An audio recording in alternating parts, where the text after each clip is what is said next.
আজ ৫টার পাঞ্চে শুরুতেই নজর রাখবো বিরোধী দলনেতা শুভেন্দু অধিকারীর মুখে আবারও বুলডোজার তত্ত্ব।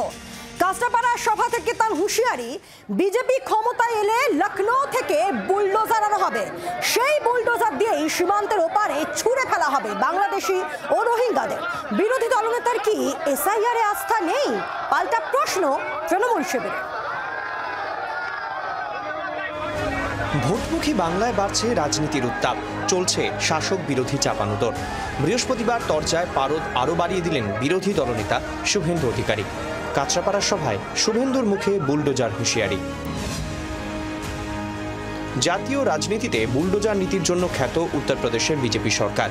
বেআইনি নির্মাণ ভাঙা থেকে অভিযুক্তের তাৎক্ষণিক বিচার, সব ক্ষেত্রেই বুলডোজার চালাতে ভালোবাসেন মুখ্যমন্ত্রী যোগী আদিত্যনাথের প্রশাসন। এই কারণে যোগীকে বুলডোজার বাবা বলেও কটাক্ষ করেন বিরোধীরা। বিজেপি যদিও যোগীর বুলডোজার নীতি নিয়ে বরাবরই গর্বিত। এদিন কাঁচরাপাড়ায় শুভেন্দুর কথায় ফের তারই ইঙ্গিত পাওয়া গেল।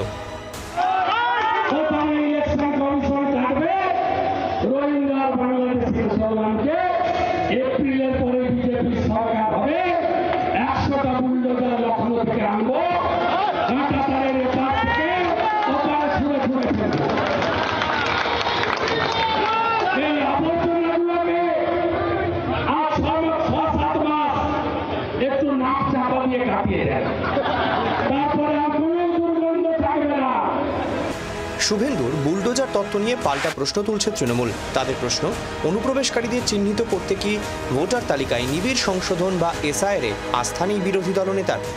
আর নিজে বলছেন বুলডোজার দিয়ে বাইরে বার করে দেবেন, তাহলে শুভেন্দু নিজেরই কি এসআইআর এ ভরসা নেই?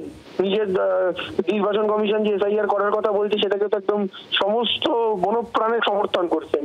তো যদি এসআইআর দিয়েই কাজ হয় তাহলে বুলডোজার দিয়ে ছুড়ে ফাটানোর কি আছে বাংলাদেশে? তার মানে আপনিও জানেন যে এসআইআর এ আসলে কোনো কাজটা হবে না, উল্টে সাধারণ মানুষ অনিশ্চয়তার মধ্যে পড়বেন, সাধারণ মানুষ সমস্যার মধ্যে পড়বেন। বিজেপি যদিও নিজেদের যুক্তিতে অনড়। এই রোহিঙ্গাদের ভারতবর্ষ থেকে সরিয়ে দিলে তাহলে আর তৃণমূলের অস্তিত্বই থাকবে না। আমি একটাও বৈধ ভারতবাসী বাঙালি তাকে কি ভারতবর্ষ থেকে বিতাড়নের কথা বলা হয়েছে? রোহিঙ্গাদের বলেছে। তো রোহিঙ্গাদের প্রতি যাদের দরদ তারা বাংলাদেশে চলে যাক, মায়ানমারে চলে যাক। বছর ঘুরলেই বিধানসভা ভোট, তার আগে বাংলার রাজনীতিতে ফের ঢুকে পড়ল যোগীর বুলডোজার। বরুণ সেনগুপ্তের রিপোর্ট, জি 24 ঘন্টা। বাংলার আওয়াজ, বাঙালির আবেগ, জি 24 ঘন্টা।